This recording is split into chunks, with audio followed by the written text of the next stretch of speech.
Hello and welcome to the All Rookie Podcast. Today is May 17th, 2024, and I'm your host, William Harris, aka William is Bill, back with you today on another great episode of the All Rookie Podcast to go through my rankings. Earlier, I did rankings 1 through 10. Today, we're doing 11 through 20 in this upcoming NBA draft. I cannot wait to get to it. Right now, what's going on in the league is the combine. There's been a lot of talk and chatter about the combine, risers and fallers, people climbing up boards because of how tall they are, how short they are, how fast they're going in shuttles and all this. And for the most part, the combine is very fun. It gives us something to talk about. But most of this is not important. Most of this should not change anyone's draft boards. For the most part, it's all trivial. And, seeing how actual tall someone is important. That's one of the few things that is important. Like, for instance, Bronny James has been listed at 6'4". He measured in at 6'1". That's a big deal. If he was 6'4", that would help him a lot. Being 6'1", that's going to hurt him a lot. So they had a mistake with Stephon Castle, had him at 6'6". Well, we always listed him at 6'6", 6'5". He came in at 6'2". So that would have been a huge thing for his draft stock to fall. But it turned out that was a typo, and he actually is 6'5", 6'6". So height is a key, and how these players do in the scrimmages are a key factor. They're not the end all be all by any means, but you can take something from the actual height and the actual scrimmages.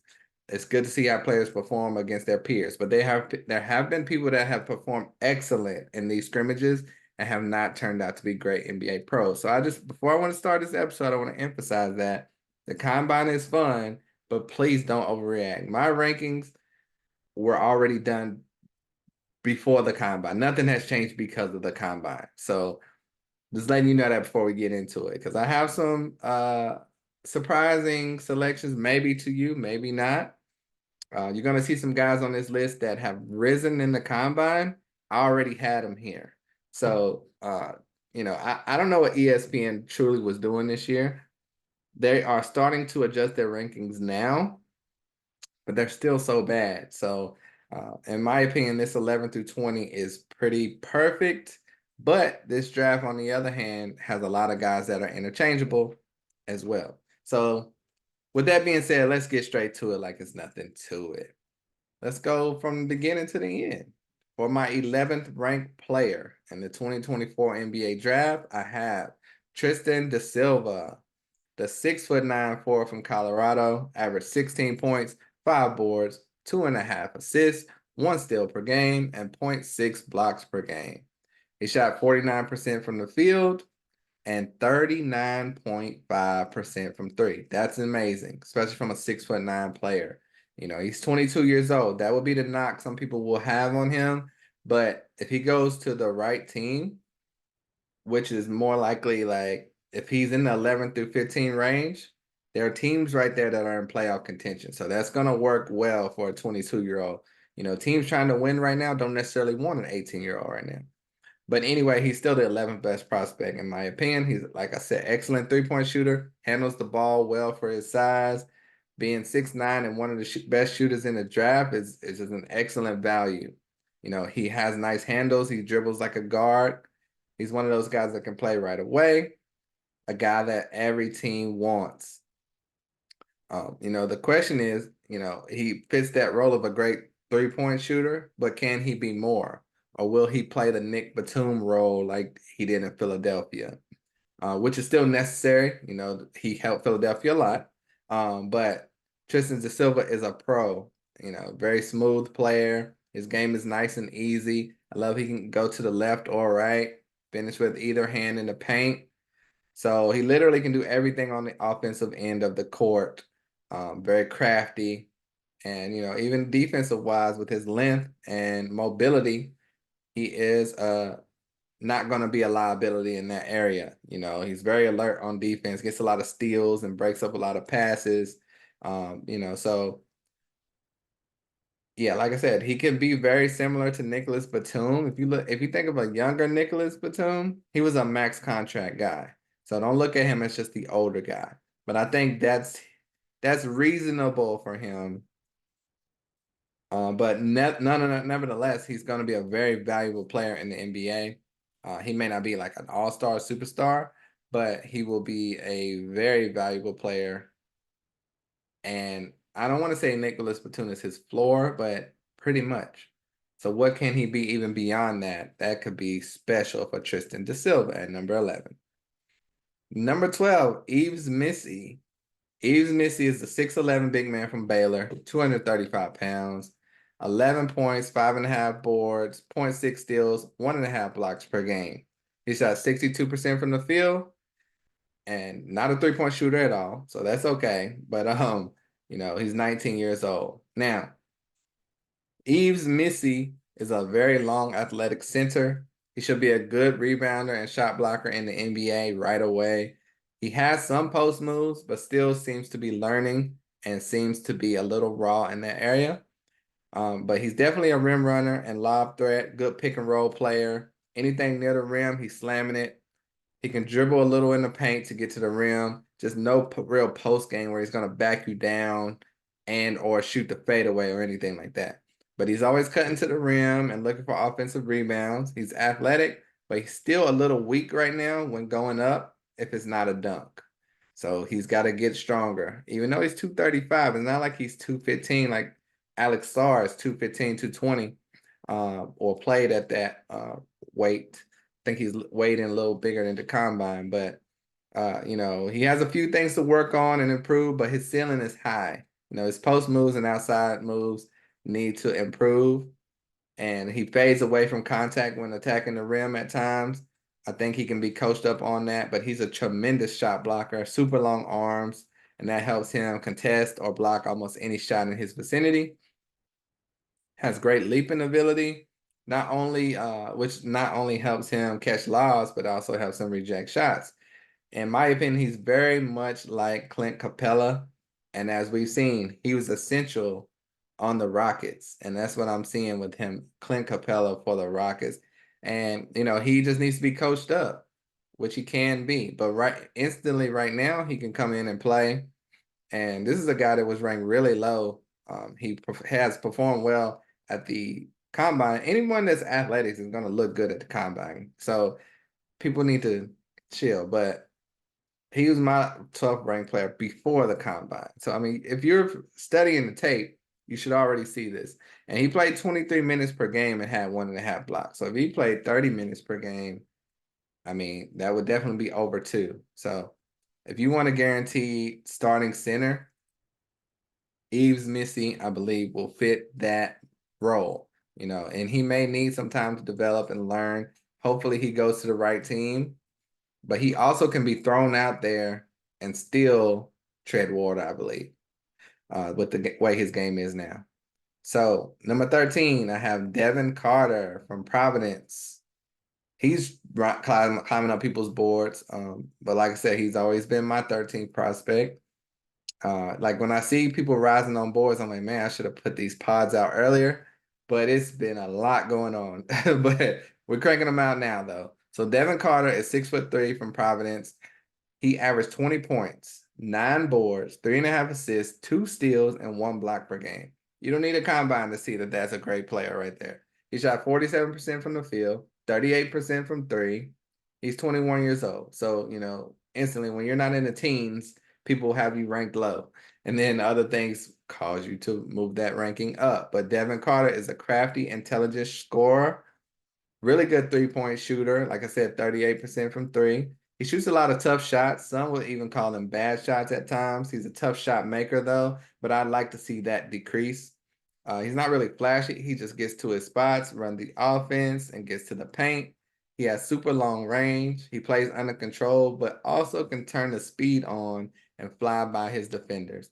He has a lot of wild finishes in the paint, mainly because I think he's trying to draw contact or get the foul, get the call. Very confident player, though. This is Devin Carter. He surprises you with his athleticism at times, but as a point guard, he can catch lobs and rise up even on fast breaks.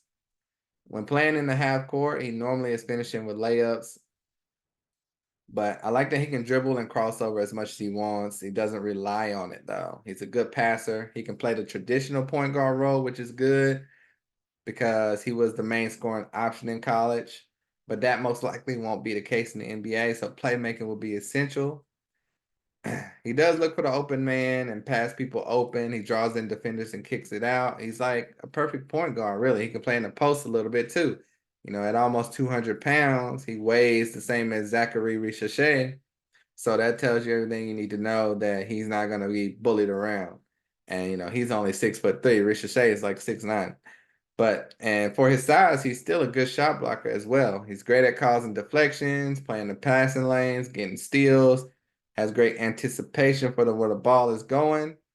And, you know, in my opinion, looking at his tape, he reminds me of a bigger, better version of Jose Alvarado. You know, he's 3 inches taller, 20 pounds heavier, and better offensively.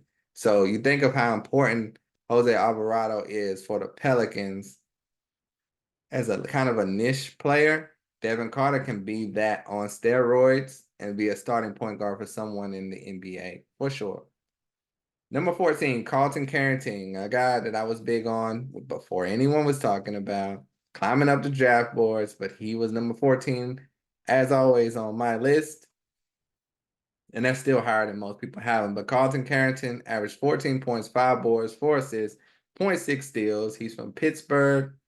People call him Bub Carrington. So if you've heard that name, if you haven't heard Carlton Carrington, you may have heard the word Bub Carrington.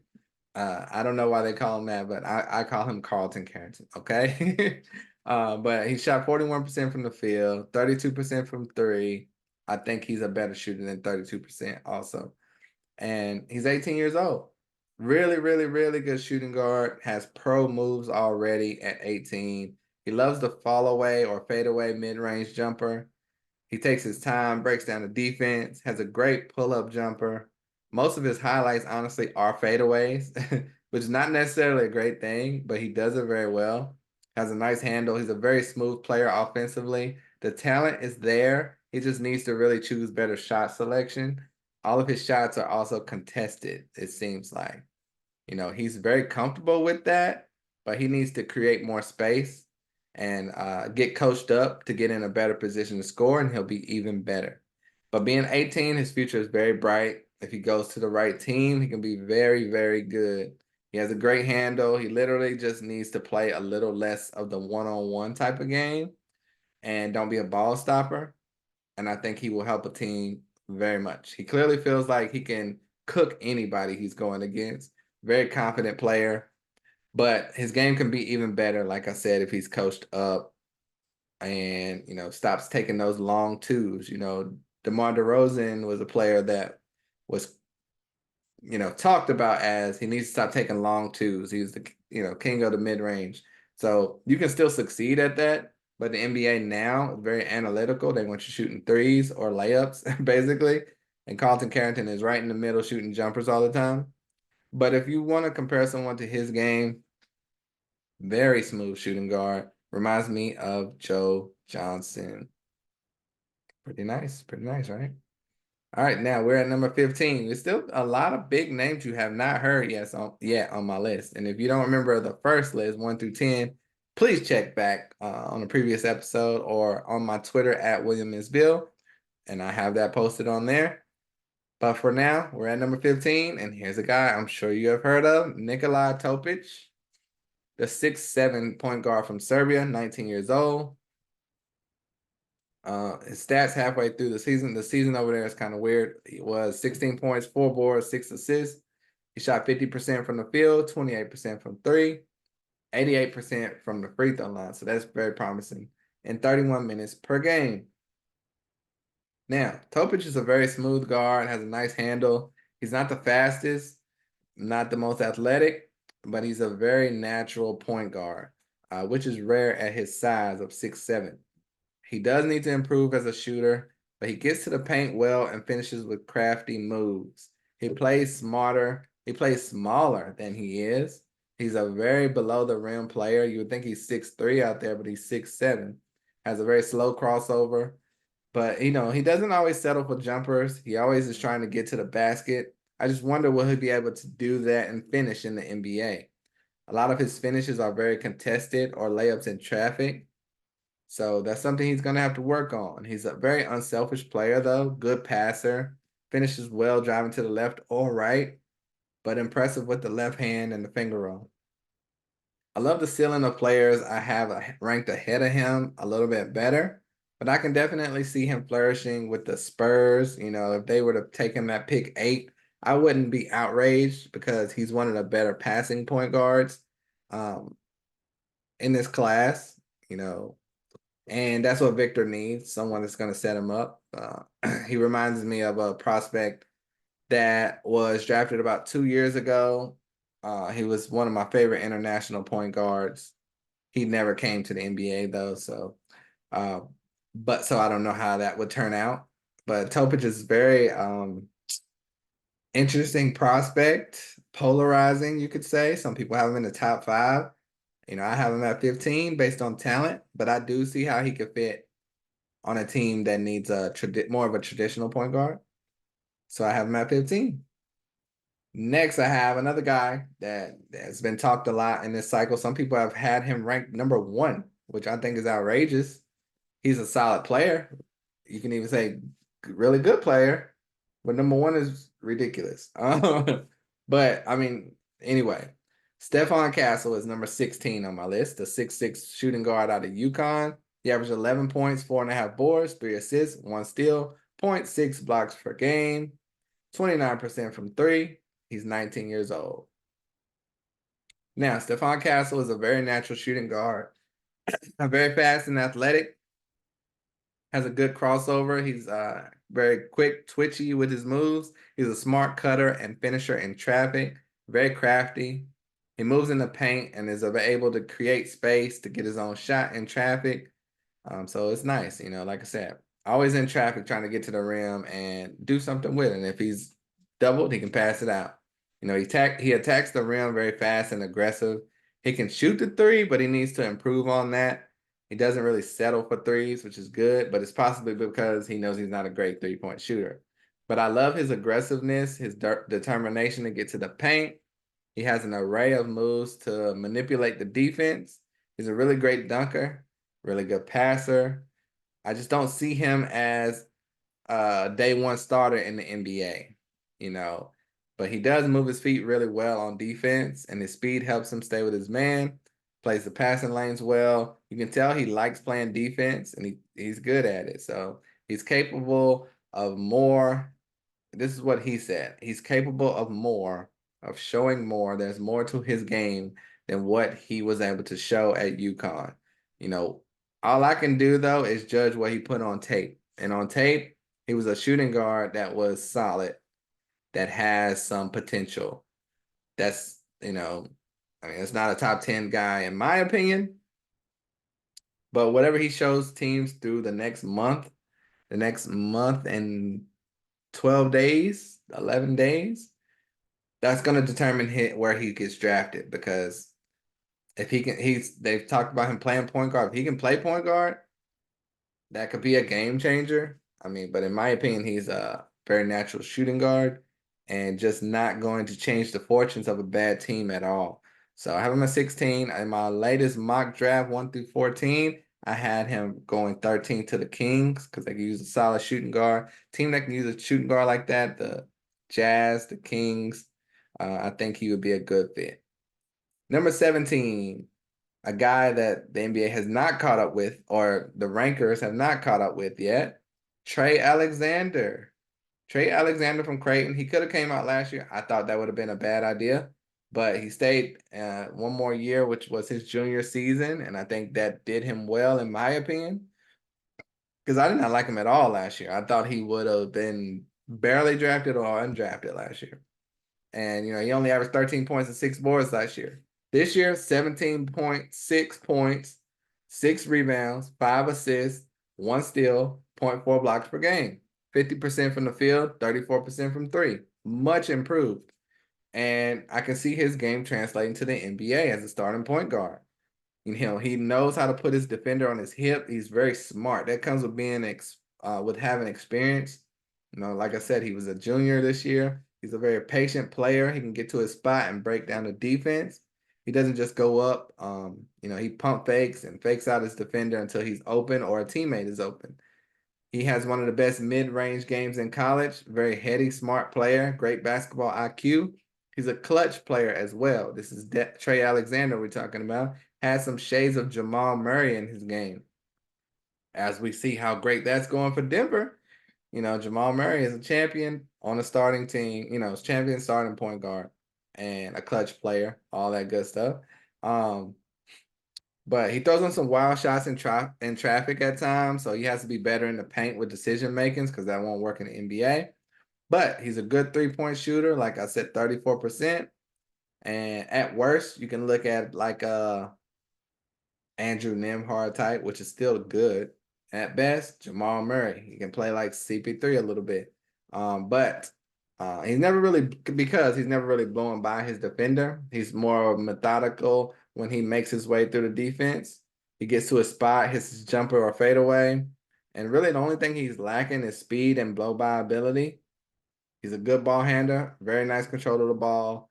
Not really athletic, but that's okay because neither is Jamal Murray, So I'm not saying he's going to be Jamal Murray exactly, but he could be. He could be. And that's worth a slot in the top 20, in my opinion. So Trey Alexander at 17. I've seen him in the 40s or 50s on ESPN still right now. So we will see who's right on that front. Number 18, the guy you probably been waiting to hear. Zach Edey, the 7'4" big man from Purdue, killing it at the combine. But I already had him around this range anyway. But as far as this draft, honestly, most of these guys are within a 10-15 range. So you're hearing talk about Zach Edey maybe 8, 10, 12, 18. That's all possible. The same thing with a lot of these guys. Devin Carter. You could go 13, you can go 23. Tristan DeSilva, same thing. And the guy I'm getting to on my last selection, same thing. He's rising up boards. They're in a 10 or so spot moving fluid situation because a lot of these guys are the same type of player. They may be different positions. So a team may be a different need or give or take this or that. But it's not like the talent is so much far apart that, yeah, he's definitely 18. He can't be 16. It's not like that. So very fluid. But for me, Zach Edey right now, 18th best prospect, the 7'4" big man from Purdue, averaged 25 points, 12 boards, 2 assists, 2 blocks per game, shot 71% from the free throw line. He's 22 years old. And honestly, he's super, super, super impressive to me on how much he improved from last year. As far as being an NBA prospect specifically, because he was dominant in college last year as well, but he just looked a little different. He's moving a lot better, has a much better feel for the game after returning for his senior season. Obviously, he's huge at 7'4", but it's normally a red flag for me when someone's that big, 7'4", but he's well proportioned. He's not like awkward. He doesn't run stiff and slow. Like a guy like Taco Fall. He didn't move well. Zach Edey moves well. He was one of the best movers in the combine as well with all those tests. And he's not a stick figure. He moves and runs in a way where he doesn't look like a huge injury risk the way a lot of other bigs have looked in the past. Speaking of the past, skinnier and taller bigs seem to be the new way to NBA now. So Edey is coming into the NBA at the perfect time where you got guys like Chet and Wemby, Nick Claxton, Jalen Duren, smaller frame guys that are 7-footers. Edey will fit right in. He's not going to have to worry about the Shaqs of the world or anything like that. He may be the biggest center in the league at this point, weight-wise as well, because he is 300 pounds. But he's not like a chubby 300 pounds just because he's 7'4". Now, he does still have some flaws, but he's for sure looking like a top 20 pick this year. He's learned a lot of post moves that he added to his game. Has a nice little hook shot, gets great position for that hook shot, or hits the spin move and gets to the rim. He's had some huge performances this year. As you know, he took his team to the championship. The few moves he has learned and he's gotten good at should translate to the NBA. And then NBA coaching will get him in even better positioning. And he'll learn even more moves and ways to get to his spot and get even better looks. The only real issue I see with Zach Edey is that in the NBA, the guys will be much bigger. He didn't play against many other 7-footers, and especially guys that weighed anything near like what he weighs. But he still was dominant stat wise, but he was a lot of backing people down using his size. I think he still would be able to do that in the NBA because, like I said, the center game is changing. But I just wonder, will he be able to back down guys in the NBA, or will he just be a lob threat, a rebounder, and rim protector? And if that's so, he still could be the best rim protector in the league, but it's just a matter of will he be able to play 30 minutes per game, or will he be a spot guy and play 10 to 15 minutes per game? That's why I have him at 18. I can't have him higher than that right now because it's still a possibility he may not be a full-time player. People worry about him moving his feet, but I mean, that wingspan and his height in general is so big, it's still going to be hard to get by him in the NBA. So, but Zach Edey, number 18, and like he's a guy, like I said, could be very fluid. If he went at 8, I wouldn't be crazy. I mean, well, it would be crazy to go to Spurs at 8. That would be ridiculous, actually. Watch that happen. That'll be hilarious. But anyway, moving on to number 19, a guy you may not have heard of, Ryan Dunn, the 6'8" forward/guard from Virginia. Stats will not impress you. 8 points, 7 boards, 1 assist, 1.3 steals, but 2 blocks per game. Nice.